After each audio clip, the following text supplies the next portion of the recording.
প্রিয় দর্শক, Times of news বাংলায় আপনাদের আবারও একবার স্বাগত। আমি অরূপ। এই মুহূর্তে রয়েছি বড়গাছিয়া 2 নম্বর অঞ্চলের সাদেশপুর গ্রাম, যেখানে বিজেপির প্রার্থী শ্রীরামপুর লোকসভা কেন্দ্রে কবির শঙ্কর বোস, বিশিষ্ট আইনজীবী, তিনি কিন্তু আজকে এখানে মাত্র 5 মিনিট আগেও প্রচার করে গেছেন।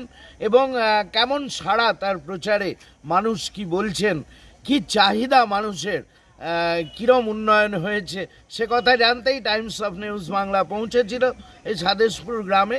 এবং আপনাদের দেখাবো যে এখানে সাদেশপুরের যারা বিজেপির কার্যকর্তা রয়েছেন, কৌশিক মুখার্জি থেকে শুরু করে প্রত্যেকে রয়েছেন, তারা কিন্তু একবারে সান্ধ্যকালীন যে প্রচার, সেই প্রচারে বেরিয়েছেন। এবং এখানে একেবারে তরুণ তুর্কি যারা রয়েছেন, প্রত্যেকেই কিন্তু এই প্রচারে প্রার্থীর সঙ্গে ছিলেন। এবং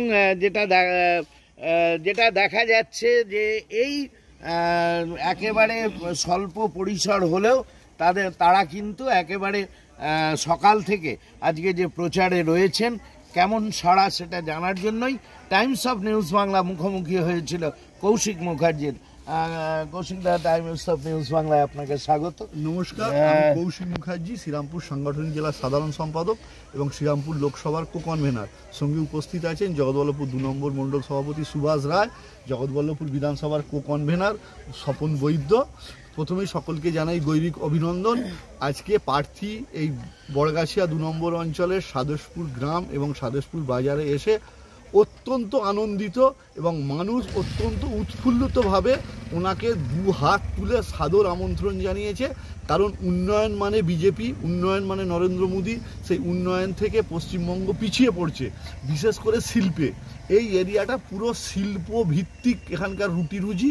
এখানকার 1000 পরিবার আশপাশের 50,000 পরিবারকে রুটি রুজির জায়গা দিয়ে রেখেছে। সেইখানের উন্নয়নটা কিভাবে করা যাবে সেই নিয়ে এখানকার মানুষ জানিয়েছে যে আগামী দিন শ্রীরামপুর জিতলে কবিরবাবু উনি এখানকার মানুষের শিল্পের জন্য গোটা ভারতবর্ষে যাতে সুবিধে পায় তার জন্য সমস্ত চেষ্টা করবেন। আর এখানে শিল্পের যে বৈদ্যুতিক সমস্যা, সেই বিদ্যুতের সমস্যা যাতে সমাধান হয় সেই জন্য বড় মাপের এখানে ট্রান্সফর্মার বসিয়ে এই কুটির শিল্প, কুটির ক্ষুদ্র শিল্প এখানে তৈরি হয় না, হেন জিনিস নেই। সেই সার্জিক্যাল থেকে আরম্ভ করে ডিফেন্স অবধি প্রত্যেকটা স্তরের এখানে শিল্পের কাজ হয়। কিন্তু এখানে শিল্প আজকে পশ্চিমবঙ্গে ধ্বংস হয়ে যাচ্ছে। সেই ধ্বংস শিল্পকে উদ্ধার করতে গেলে কবির শঙ্কর বসু, যিনি আমাদের প্রার্থী আছেন, উনি 100% আশাবাদী, উনি জিতছেন। এখানকার মানুষ স্বতঃস্ফূর্তভাবে প্রত্যেকটা মানুষ বলেছে শিল্পকে বাঁচাতে গেলে বিজেপিকে চাই। আর বিজেপি কেন্দ্রে সরকারে আসছে, এটা জলের মতো পরিষ্কার। এবং কবিরবাবু জিতে যাবেন, জিতে গিয়ে এখানকার মানুষের শিল্পের যে দুঃখের কথা সেটা আমাদের সংসদে কেন্দ্রীয় শিল্পমন্ত্রীর কাছে তুলে ধরবেন, এই আশ্বাস উনি দিয়ে যান। এখানকার মানুষ বিষয়টা খুব ভালোভাবে নিয়েছেন। প্রত্যেকটা কারখানা থেকে সাধারণ কর্মী থেকে আরম্ভ করে বড় বড় ব্যবসায়ীর মধ্যে এখানকার অন্যতম ইন্ডাস্ট্রিয়ালিস্ট তুষারকর, ওনার সঙ্গে কথা হয়েছে, একাধিক শিল্পপতিদের সঙ্গে কথা হয়েছে। তারা প্রত্যেকে আনন্দের সঙ্গে ওনাকে স্বাগত জানিয়েছে এবং বলেছেন যে শ্রীরামপুরে থেকে আপনি অবশ্যই সাংসদ হয়ে যাবেন এবং আপনি আমাদের এখানকার এই শিল্পের বিষয় তুলে ধরবেন। এই জন্য সকলে একদম 2 হাত ভরে ওনাকে আশীর্বাদ করেছে। যেটা এখন অবধি আপনার ভার্সন অনুযায়ী জানতে পারলাম যে এই এলাকা অর্থাৎ বড়গাছিয়া 2 নম্বর অঞ্চল, এটা কি শুধুই শিল্পেই পিছিয়ে আছে না সব দিক থেকেই পিছিয়ে আছে? বড়গাছিয়া একটা উপযুক্ত স্বাস্থ্য কেন্দ্র নেই। এই শিল্প কারখানায় লোকেরা কাজে এলে হাত কেটে যাওয়া, পা কেটে যাওয়া, এটা একটা নর্মাল ব্যাপার, যে কোনো ইন্ডাস্ট্রি এলাকায় এগুলো হয়। কিন্তু সেই ক্ষেত্রে একটু সেলাইয়ের পর কিছু হলেই আর বড়গাছিয়া কোনো চিকিৎসা নেই। হয় নার্সিংহোমে যাও, না হয় হাওড়ায় ছোটো, না হয় কলকাতায় ছোটো। এটা এখানকার মানুষের একটা মানে ভয়াবহ পরিস্থিতির মধ্যে পড়তে হয়। কারণ সেই ক্ষেত্রে কলকাতায় ছোটা সম্ভব হয় না।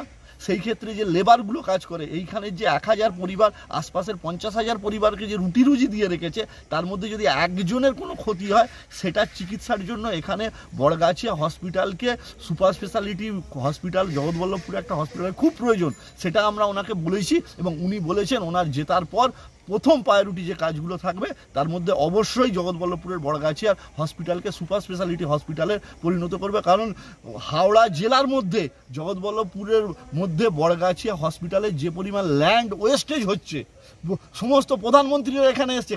কার প্রধানমন্ত্রী? কংগ্রেসের প্রধানমন্ত্রী। এখানে মুখ্যমন্ত্রী এসছে। কাদের মুখ্যমন্ত্রী? তৃণমূলের মুখ্যমন্ত্রী।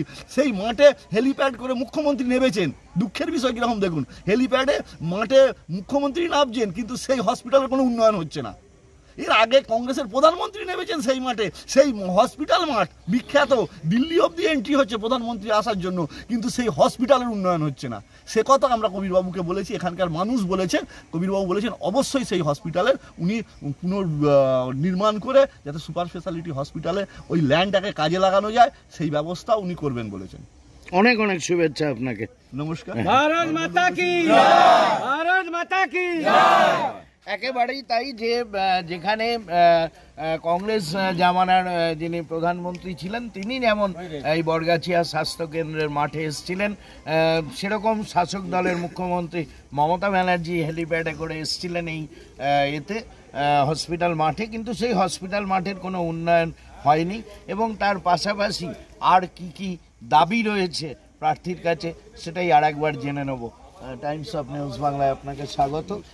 এবং যেটা কৌশিকবাবু বললেন তার পাশাপাশি পানীয় জল নিকাশি ব্যবস্থা এইগুলো কি জায়গায় রয়েছে? প্রধানমন্ত্রী জল জীবন মিশন থেকে যে জলের ব্যবস্থা প্রত্যেক বাড়িতে ঘর ঘর জলের ব্যবস্থা যে হয়েছে, এখানে সরু 3 ইঞ্চি পাইপ দিয়ে প্রত্যেকটা জায়গায় পাইপ লাইনের ব্যবস্থা হচ্ছে।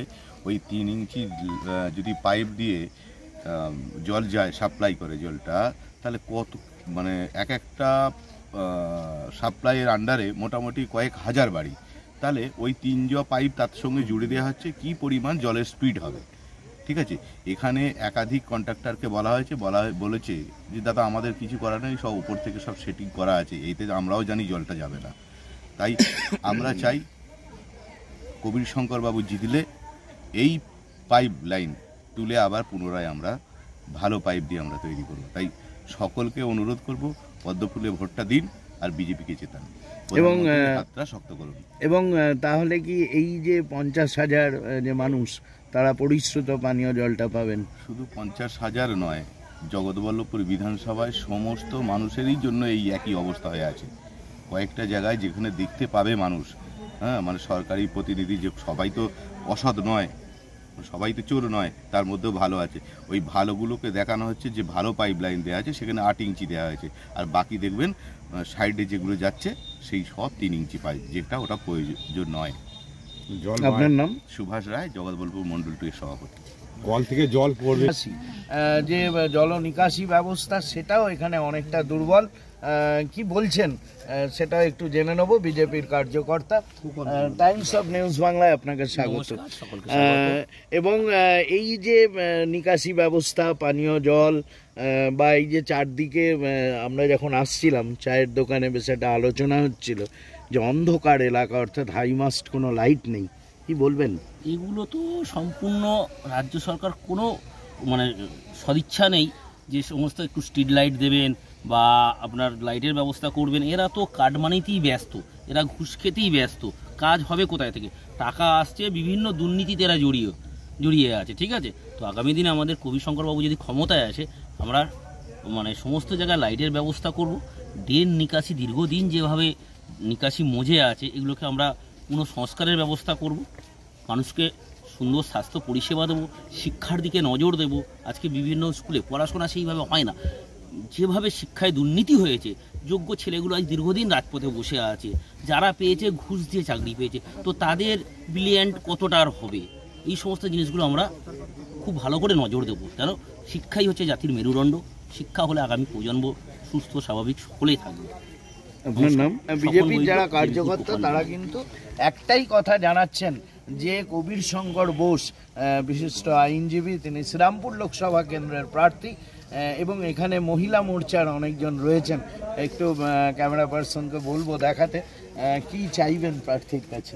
প্রার্থীর কাছে চাইবো ভালোভাবে আবার নতুন করে করুক, সব যেন ভালোভাবে হয়। এইসব সব কিছু দিক দিয়েই পিছিয়ে আছে আমাদের দিকে, আমরা তো কিছুই পাই না। স্বাস্থ্য, শিক্ষা, সব দিক দিয়েই পিছিয়ে আছে, কিছুই পাওয়া যায়নি। সব কিছুটাই আবার যেন ভালো হয় সেই জন্যই চাই। আপনার নাম? আমার নাম সাগরিকা বাগ আর মণ্ডল 2 এর সম্পাদিকা। কি চাইবে প্রার্থীর কাছে? প্রার্থীর কাছে চাইবো তো এখানে আমাদের সত্যি জগৎবল্লভপুর অঞ্চল মানে বিধানসভা অনেক দিক থেকেই শিক্ষা স্বাস্থ্য সব দিক দিয়ে, শিল্প অনেক দিক দিয়েই পিছিয়ে আছে। তো আমি চাইবো যে উনি এসেন যেন এই দিকগুলো লক্ষ্য রাখেন এবং এগুলো যেন উন্নতি ঘটায় যাতে মানুষ আরও উপকৃত হয়। প্রার্থীর সাথে ছিলে যে প্রচারে কেমন সাধারণ মানুষের কেমন হ্যাঁ উচ্ছ্বাস খুবই দেখলাম। ওনাকে দুহাত তুলে মানুষ আশীর্বাদ করলেন, ওনাকে স্বাগত জানালেন, বললেন হ্যাঁ আপনি জিতবেন। তো দেখা যাক কেমন মনে হলো প্রার্থীকে? ভালোই মনে হলো, উনি জিতলে কাজ করবেন, মানুষের সাথে মানুষের পাশে থাকবেন। কি নাম তোমার? আমার নাম মুনমুন চ্যাটার্জি, জগৎবল্লভপুর বিধান মণ্ডলের 2 নম্বর মণ্ডলের ভাইস প্রেসিডেন্ট। একেবারেই তাই যে এখানে যারা রয়েছেন বিজেপির কার্যকর্তা মুনমুন থেকে শুরু করে কৌশিক মুখার্জি থেকে শুরু করে প্রত্যেকে কিন্তু তাদের একটাই দাবি যে উন্নয়নের হাতিয়ারকে তারা কাজে লাগিয়েই শ্রীরামপুর লোকসভা কেন্দ্রে কবির শঙ্কর বোস তিনি বিপুল ভোটে জয়ী হবেন সেই আশা নিয়েই নির্বাচনী প্রচার ও জনসংযোগ যাত্রায় তারা সারাদিন ছিলেন এবং সাধারণ মানুষের উন্মাদনা উচ্ছ্বাস দেখে তারা কিন্তু স্বভাবতই আশাবাদী কবির শঙ্কর বোস শ্রীরামপুর লোকসভা কেন্দ্র থেকে দিল্লির পার্লামেন্টে যাওয়া স্রেফ সময়ের অপেক্ষা, এমনটাই জানাচ্ছেন এই বরগাছিয়া 2 নম্বর অঞ্চলের বিজেপির কার্যকর্তাগণ। এখন এটাই দেখার যে সাধারণ মানুষ কবির শঙ্কর বোসকে কতটা আশীর্বাদ করেন এবং 20শে মের পর সময় সেটা বলে দেবে। সেদিকে যেমন রাজনৈতিক মহলের নজর থাকবে আমাদেরও। Arup Maitra, Times of News Bangla, Borgachhia, Hooghly.